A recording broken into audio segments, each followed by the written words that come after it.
Bonjour à tous. Deux ministres en déplacement en Saône-et-Loire ce vendredi. Il s'agit du ministre délégué en charge de la transition écologique Mathieu Lefèvre.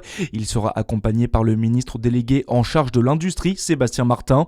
Une visite d'une entreprise spécialisée dans les matériaux de recyclage à Alério est prévue. Le procès de 10 personnes accusées d'avoir cyberharcelé Brigitte Macron s'est achevé hier soir. Parmi les prévenus, le deuxième adjoint à la commune de Cules-les-Roches en Saône-et-Loire. Le procureur a requis jusqu'à 12 mois de prison pour chacun des prévenus. Le délibéré sera rendu le 5 janvier prochain. Une enquête ouverte pour tentative d'assassinat par le parquet de Lons-le-Saunier après les faits survenus dimanche dernier. Un homme a été percuté par une voiture sur le parking de la discothèque Le Bellagio à Dole à la fermeture de l'établissement. La victime a été prise en charge et transportée au CHU de Besançon. Un suspect était en garde à vue quelques heures après le drame. C'est une très belle réussite. L'établissement français du sang se satisfait de l'opération Tout Dijon donne organisée en octobre dernier. Plus de 3300 personnes ont donné leur sang lors des différentes collectes, une centaine de plus que l'an dernier.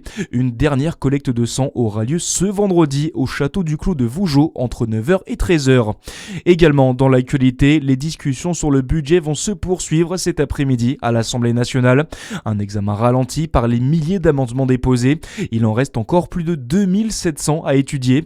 Parmi ceux adoptés hier, une taxe de 26 milliards d'euros sur les multinationales et le doublement de la taxe GAFAM visant les géants américains de la tech.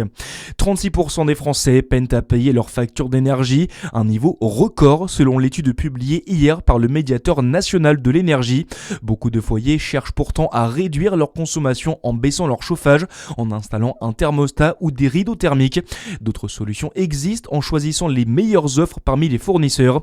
Les explications de Clarisse Berger, la chargée de mission énergie et logement au sein de l'UFC Que Choisir. Alors en effet, nous on invite vraiment les consommateurs et les consommatrices à faire jouer la concurrence parce qu'en effet, il y a une concurrence qui s'exerce entre les fournisseurs d'énergie. Par conséquent, c'est toujours important de temps en temps de les comparer.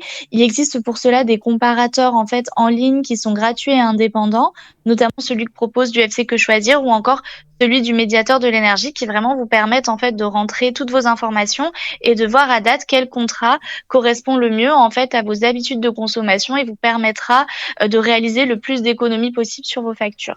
L'UFC Que Choisir rappelle tout de même que ces adaptations ne peuvent pas remplacer une politique publique ambitieuse de rénovation énergétique des logements.